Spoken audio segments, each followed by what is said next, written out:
E aí, pessoal, como estão? Espero que continuem todos bem. Vamos continuar nossa aula sobre a Grécia Antiga. Vamos tentar fazer mais rápido, né? Infelizmente, vamos tentar eliminar aí algumas discussões, tá? Para ver se a gente agiliza um pouco o processo para vocês, para não ficar tão cansativo também, tá?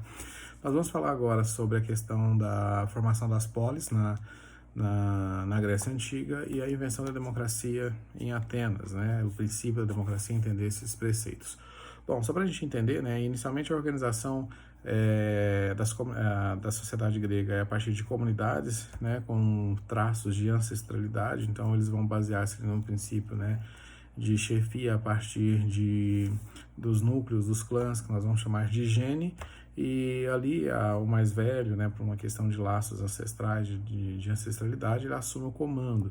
Muito parecido com aquele sistema patriarcado que nós chamamos lá entre os hebreus que nós vimos aí nas aulas passadas, né, sobre a sociedade hebraica. E é uma questão interessante, né, porque você tem um gene, que é a unidade, então, familiar, essas comunidades que se formam a partir, né, de traços de lideranças guerreiras, e a unidade de produção, né, ou seja, todos os meios de produção de produção de processos, né, produtivos, vai ser chamado de icos, né, escreve oikos na verdade, e esses icos então serão a central de produção, ou seja, ele compõe toda a materialidade dessa família, desses clãs que se estabelece na Grécia Antiga. Nós vamos ver uma transição e uma oscilação de governo entre os chefes guerreiros e as famílias nobres. O que define a nobreza é justamente o acesso à terra, porque a terra nas sociedades antigas ela é o meio de produção, então toda a riqueza ela está baseada no princípio da terra e ela não é comprada, né? Ela é um modo de, ela acaba sendo o maior meio produtivo. Então, as famílias que detêm acesso à terra, elas acabam destinando essas terras ali a pessoas que vão trabalhar em troca de defesa, né, desse grupo que domina, e aí eles conseguem manter um sistema de produtividade, de produção. Então, a terra até aí as revoluções burguesas, né, a questão da propriedade privada, que vai ser lá a grande discussão do século XVIII, ela se torna elemento essencial para entender a riqueza das famílias, né, que tomam conta dos poderes dentro das civilizações antigas. No século VIII, né, esse modelo de organização a partir da Gênese, da Icos, vai culminar na formação da polis, né? E o que diferencia a polis, por exemplo, de uma cidade-estado, né, num conceito de cidade-estado, por exemplo, lá da Mesopotâmia? A principal diferenciação está entre a questão da organização dos grupos políticos dentro da polis. Então, a polis ela cria espaços públicos de amplos debates e discussões.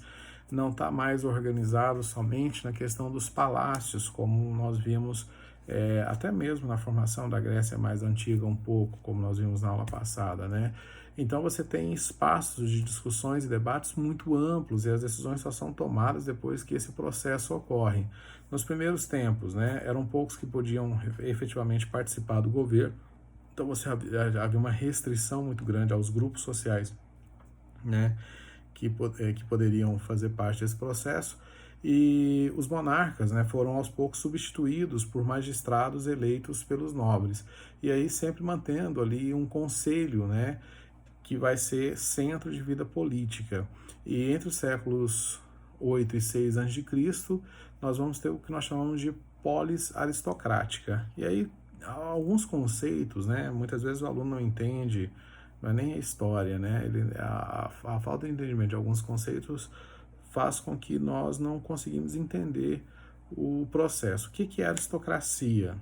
A aristocracia está ligado aos governos que nós chamamos de oligárquicos, né? O que é uma oligarquia? É um governo de poucos.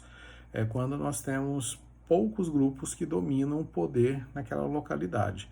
Então, a aristocracia é chamado governo dos melhores. Os melhores tomam conta do processo político, eles estão ali no centro. O que define esses melhores, isso aí já é relativo a cada sociedade. Então, nós temos aquela questão de que toda aristocracia é uma oligarquia de origem, né? Porque são poucos grupos que estão dentro do poder político, são poucos grupos que estão dominando e que têm acesso a esse poder. Agora, nem toda oligarquia é aristocrática. Então isso tem que ficar claro para vocês que vocês possam entender essa diferenciação entre os termos. Então, a questão do conceito ela é fundamental para que vocês possam fazer entendimentos, ter entendimento dentro da história. Então, por isso que é importante, às vezes o professor vai explicar uma matéria, você levantar o braço e dizer, olha, professor, o que é uma aristocracia? O que é uma oligarquia? O que é uma monarquia? Né? Qual a diferença com a república? Então, isso não, obviamente não faz parte agora da nossa videoaula, mas só para vocês entenderem a necessidade dessas perguntas para que nós possamos ter um ensino, realmente, uma compreensão, né, daquilo que nós estamos falando. Não é vergonhoso, tá? Vergonhoso é ir embora com a dúvida para casa, não ter a oportunidade de saber e não querer, e por vergonha não ousar perguntar. Ninguém nasce sabendo tudo e ninguém sabe de tudo, é o mais importante de vocês lembrarem. A crise social na polis, ela foi gerada no século 8 a.C., né, devido ao aumento populacional e à busca de alimento, então houve um boom dentro da Grécia. Uma questão interessante na Grécia, em diferenciação a outras civilizações da antiguidade, é o fato de que na Grécia você vai ter uma abundância inicialmente de abastecimento. Isso vai fazer com que as pessoas tenham uma qualidade de vida melhor. Só que no primeiro momento, nós vamos ver um crescimento significativo dessa população que vai acabar gerando uma crise. Então a herança entre vários herdeiros levou ao empobrecimento da população, porque você imagina ali, né, se um nobre com terras tinha ali 5 filhos, você divide essas terras a esses 5 filhos, que depois divide novamente, ou seja, as famílias nobres. Você tem uma mudança na configuração da nobreza e, obviamente, uma divisão da riqueza que vai gerar uma pobreza generalizada dentro da Grécia. Isso explica por que algumas sociedades, aí vamos só lembrar lá do feudalismo europeu, coloca o princípio da primogenitura, né? Ou seja, somente o filho mais velho tem direito à herança. Era uma forma de você manter a riqueza dentro do núcleo familiar. Na Grécia, inicialmente, isso não existia. Muitos chefes, né, acabaram recorrendo a empréstimos, dando como garantia suas terras, suas famílias e a si próprio. Nós sabemos que havia escravidão em ampla escala dentro da Grécia Antiga. Essa escravidão, ela obviamente é uma escravidão diferente da do século XV, né, da escravidão africana, da Idade Moderna. A diferença maior é a questão de você não colocar esses escravos numa condição subhumana. Eles continuam sendo gregos, eles continuam sendo respeitados. A escravidão é uma questão jurídica, ele torna-se propriedade ou por dívida ou como prisioneiro de guerra. No caso da escravidão da Idade Moderna, nós temos que lembrar que havia sido proibido, né, pela cristandade europeia a escravidão, porque todos descendiam de Adão e Eva.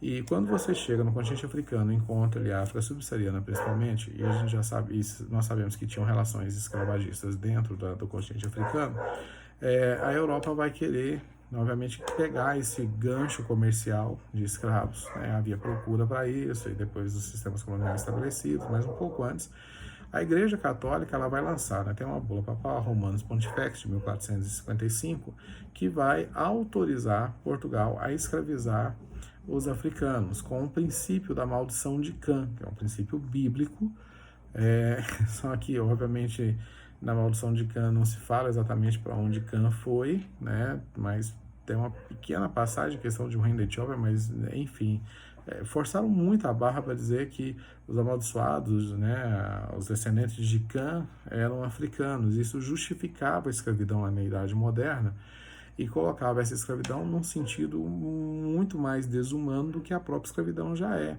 porque agora você rebaixa esses grupos também a uma questão de não humanos ou de humanos inferiores. Então é lastimável o que aconteceu e o que é pior, né, com autorização de igreja, com documentos, enfim, né? E até hoje ainda existe, né, esse preconceito, esse racismo estrutural que nós vivemos, pessoas que acreditam que realmente a África é amaldiçoada ou algo nesse sentido. A origem disso é um documento de 1455. Por favor, né, já saímos do século XV, estamos no XXI, deveríamos, desculpa, estamos no Brasil, realmente pensar como os medievais está na moda, infelizmente, e no poder também. Bom, tal prática levou a uma concentração de terras por parte de uma elite aristocrática, né, daqueles que conseguiram manter suas riquezas a partir de casamentos, de uma série de questões, Gerou um clima de oposição entre aristocracia, artesãos e camponeses, porque você tem uma grande concentração de terras nas mãos de poucas pessoas, e para solucionar a crise, né, porque você tem ali um boom populacional e falta de acesso a alimento, o que eles fizeram? Eles mandaram cidadãos, né, de determinadas polis procurar outras regiões para fundar outras polis gregas. E isso ocorreu entre os séculos 8 e 6 a.C., né, no Mar Negro e Mediterrâneo, e é o período que nós chamamos de expansão colonial grega. Agora, deixar bem claro para vocês, né, porque o conceito de colônia é um conceito de ocupação, né? Quando eu ocupo um lugar, quando eu estabeleço esse processo de ocupação. Não tá esse conceito de colônia, de expansão colonial grega, ele não se liga ao conceito de expansão colonial da Idade Moderna, onde você tem a colônia na Idade Moderna como extensão econômica de uma metrópole. No caso da Grécia, o que aconteceu? Esses cidadãos vão fundar colônias gregas nessas regiões, mas eles não vão ter uma ligação, uma dependência política e nem uma ligação política e econômica com as suas cidades-mães, vamos assim dizer. O que vai haver, na verdade, é que eles vão levar a cultura helênica ali daquela cidade para uma outra região, estabelecendo núcleo de povoamento, tá? Que isso fique bem claro para vocês. Então, você não tem uma exploração dessas regiões, elas não são extensões econômicas, não obedecem, né, a uma metrópole, a uma cidade maior, não. A ligação máxima que elas têm é que elas têm uma cidade-mãe, né? Ou seja, porque os habitantes ali dessas regiões coloniais, eles habitavam uma outra cidade e vão para ali. Então, que isso fique bem claro para vocês. E os gregos dividiam as terras e construíam estabelecimentos agrícolas, vivendo, né, com autonomia, e estabeleceram relações com diversas populações nativas, né, escravizando inclusive os conquistados, em muitos casos, né. Então, um processo ali, porque, volto a repetir, havia a tradição da escravidão por dívida ou por conquista, né?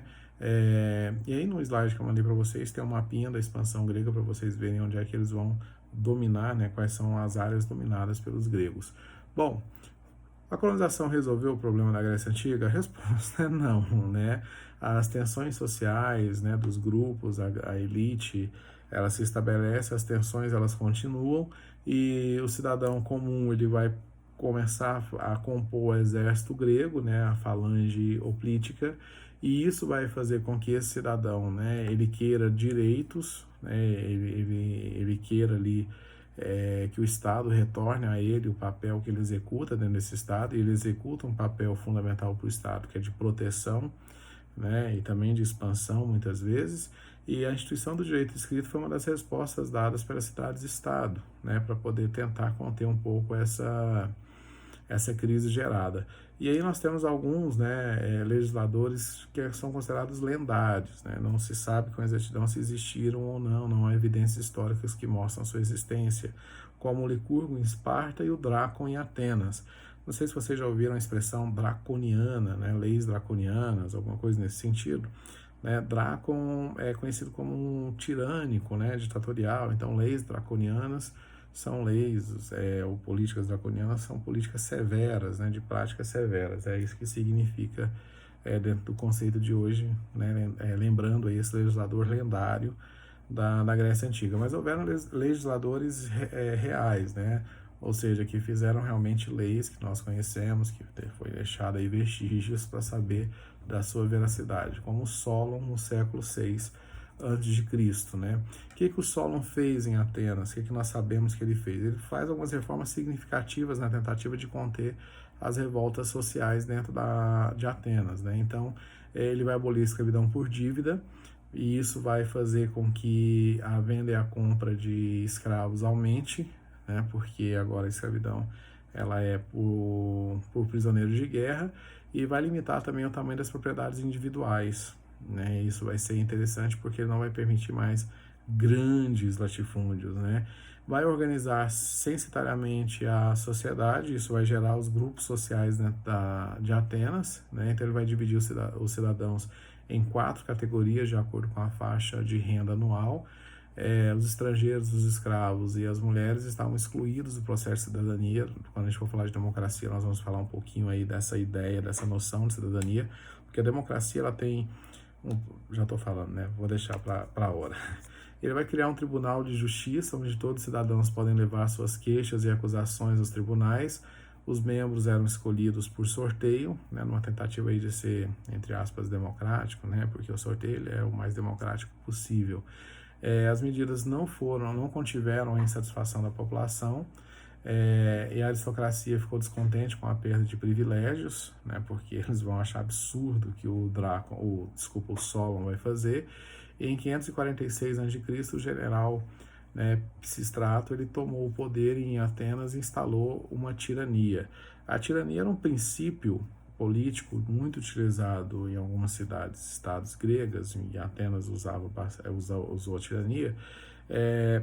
Que é a tirania? Vamos lembrar que você tinha espaços de discussões, conselhos que discutiam para tomar decisões para a cidade, certo?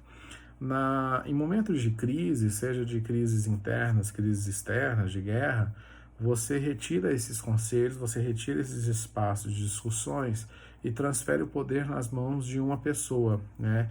Esse poder tem tempo determinado, tá? Ele não é perpétuo, e a pessoa tem um tempo então para resolver esses problemas. Depois que esses problemas são resolvidos, ela sai de cena, tá? Mas a tirania era um princípio estabelecido, ele era colocado aí como mecanismo, porque os espaços de discussões e conselhos você leva tempo para resolver, tomar uma decisão. E quando você está num momento de crise, seja de invasão ou qualquer coisa nesse sentido, você precisa, obviamente, acelerar esse processo. Por isso que a tirania era estabelecida em Atenas, né, na Grécia Antiga. E Clístenes, né, ele vai assumir o poder em 509 a.C., ele vai tentar abolir as diferenças de classes criadas ali por Solon, e, né, ele vai colocar, né, a questão da origem familiar, na fortuna pessoal. Ele vai tentar, na verdade, colocar ali um princípio de igualdade de todos os cidadãos perante a lei, né? Então, aqueles grupos que o Solon cria vão ter certos privilégios, ele vai tentar tirar isso. A divisão da sociedade ateniense, ela se referia ao estatuto jurídico das pessoas, não ao status socioeconômico, né, podendo, por exemplo, haver escravos letrados, cidadãos pobres e incultos. É isso que a gente falou sobre a questão da escravidão, né? Por exemplo, nós sabemos que muitos aristocratas usavam escravos na formação de seus filhos, né? Então, alguns escravos tinham como função serem ali guias, né? Espécie de professores e tutores dos filhos dos seus senhores, porque, volto a repetir, não havia a questão do preconceito, como foi da escravidão da Idade Moderna em relação ao negro, né? Que você coloca ele como se fosse inferior. No caso da Grécia, isso não havia. As reformas de Clístenes, elas foram importantes para o processo de formação da democracia ateniense. Nós temos a formação da Eclésia, que é a Assembleia, né, que ela surge como autoridade suprema dentro de Atenas, e a escolha dos membros era feita por um sistema de sorteio entre os cidadãos, ou seja, volto a repetir, uma questão democrática, né, porque o sorteio você não aponta dedos, né? Embora todos os cidadãos pudessem participar da Assembleia, os cargos públicos mais elevados, porque nós vamos ver como é que se estrutura essa democracia, né? Você tem órgãos responsáveis pela administração, pela gestão. Esses cargos públicos eles são ocupados por uma elite intelectual e política, né? Ligado, obviamente, à riqueza fundiária, aqueles que detinham os meios produtivos. Então, essa era a dinâmica da organização feita, né, pelo Clístenes dentro de Atenas. Como é que funcionava, né, a democracia ateniense? Nós tínhamos a Eclésia, então, a Assembleia, que era o poder maior. Nela, né, você votava as leis, decidia sobre a guerra e a paz, controlava os magistrados. Aí você tem, né, os sorteados, era um poder judicial, os tribunais, a bule também, tá? E podia ser eleito ou sorteado o poder do executivo, os magistrados, né, que eles podiam ali comandar exército, velar da aplicação das leis. Então, cada órgão, né, você tem os órgãos executivos. A Eclésia, ela vai decidir, é ela que elabora as leis, que vai votar tudo mais, e os outros vão apenas cumprir aquilo que a Eclésia determina. Então, é um sistema democrático no sentido de que passa-se por uma assembleia, por discussões, tudo aquilo que vai ser colocado em prática. Claro que essa democracia ateniense, ela vai retirar ali, né, ela vai ter problemas com o conceito de cidadania. Quem são os cidadãos atenienses, né? São homens adultos, livres, filhos de pais e mães atenienses, e que é uma minoria da população de Atenas. Então você tem um sistema que ele é fenomenal, mas que ele esbarra no princípio da cidadania, né? Mulheres, por exemplo, estrangeiros não faziam parte da cidadania. Nas divisões sociais nós tínhamos ainda os metecos, que eram os estrangeiros que não tinham direito a participar da vida política, e os escravos, né? Que eram ou por dívidas ou por prisioneiros de guerra, filhos de escravos, depois que a escravidão por dívida foi abolida, eles não possuíam direito à participação política. Então, é um processo que você restringia muito, né, a participação de vários grupos sociais dentro do processo político. Sempre se faz a comparação, né, entre os dois modelos políticos, o modelo ateniense democrático e o modelo oligárquico de Esparta, né. A Esparta era uma sociedade aristocrática de base agrária, e a sua principal atividade era a guerra, né? Vocês já devem ter assistido o filme 300, né? Não aquela bobeira do Thiago Ventura, mas no filme tem uma cena interessante que é quando o Leônidas encontra ali, eu não me lembro agora qual povo, né? Que ele pergunta quantos guerreiros eles têm. E ele fala, não, você não tem esses guerreiros, né? Aqui em Esparta todos nós somos guerreiros. Mas nós temos que entender alguns processos, né? Porque assim como há uma minoria que é considerado cidadão dentro da Grécia Antiga, é uma minoria que é considerado espartano dentro de Esparta, né, que tem direito a compor esse exército. Então, sabemos pouco, né, sobre os lacedemônios, né, que eram aqueles que ocuparam a região ali onde foi constituída Esparta. Sabemos que era um sistema oligárquico, ou seja, poucos grupos, né, eles tinham acesso ao poder dentro da organização de estrutura governamental espartana. Nós tínhamos ali 5 magistrados, né, os éforos, que eram designados como guardiões da tradição e das leis que regiam a vida na sociedade. A Esparta não se manifestou uma tendência à livre discussão e à livre expressão do pensamento, ela era militarizada, e nesse sentido, né, nessa hierarquia militar, não se permite muitas vezes discussões e debates, então é mais ou menos manda quem pode, obedece quem tem juízo. Ela era fechada, mais coesa, né, e havia, né, os atenienses, por exemplo, tinham um preconceito muito grande em relação a Esparta, devido à questão deles não se apegarem às discussões, à literatura, à arte de forma geral, né. Para alguns autores, o conservadorismo espartano explica por que seus cidadãos não desenvolveram atividades artísticas e literárias, né, preocupação constante com a guerra, com a organização, com a moral, bons costumes, aquela coisa. É mais ou menos o que a gente vê hoje, né, de grupos que com tendências autoritárias, militarizadas, odeiam, né, expressões artísticas, odeiam expressões intelectuais. Nós tínhamos aí como uma estrutura política e social de Esparta, então, os éforos, abaixo nós tínhamos a Gerúsia. Na Gerúsia é interessante porque você tinha uma diarquia dentro de Esparta, né, ou seja, a figura de 2 reis e 28 conselheiros. Nós tínhamos a Ápela, que era uma assembleia militar, com todos os cidadãos, todos os espartanos acima de 30 anos. E, conforme eu falei para vocês, havia uma divisão, né? Os esparciatas, os espartanos, que eram os iguais, eram homens mais de 30 anos, né? Que eram proprietários de pelo menos um lote de terras, e somente eles podiam participar da vida política e pública de Esparta. Os periecos eram homens livres que habitavam os arredores de Esparta, trabalhavam como agricultores para abastecer toda essa sociedade, e os ilotas, que era a população servil, né, a mais numerosa dentro de Esparta, obviamente. Então a gente usa essa comparação entre Esparta e Atenas. Uma curiosidade para vocês, aliás, 2 curiosidades para encerrar a aula de hoje. Não sei se vocês já ouviram a palavra lacônico, né? Uma pessoa lacônica. Eu sei que é uma expressão de velho, mas vamos lá, né?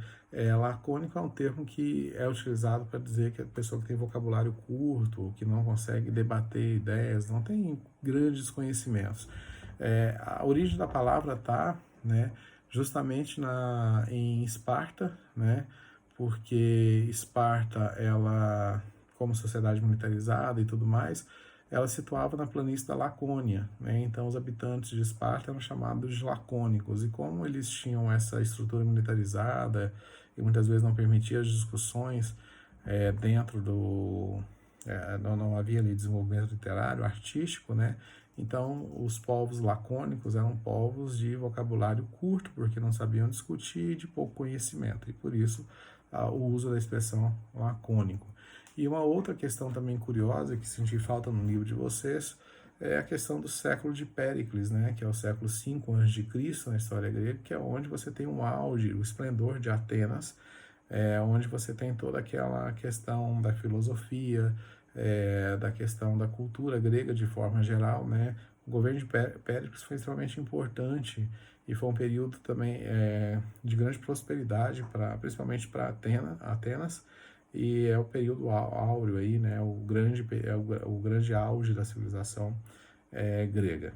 Bom, ficou longo, eu falei para vocês, e olha que eu evitei muita discussão, né, mais uma questão mesmo estrutural, teórica, né, até peço desculpa a vocês, deveria fazer mais discussões, mas quando a gente for ver a questão da cultura grega, a gente entra nas discussões melhores. Espero aulas presenciais, que são a melhor alternativa sempre, né, para poder ouvir vocês, para ter o feedback. Mas no mais é isso. Um grande abraço para vocês. Fiquem agora com as atividades relacionadas, tá, aos 2 primeiros temas do nosso capítulo. Abraço para vocês, até mais.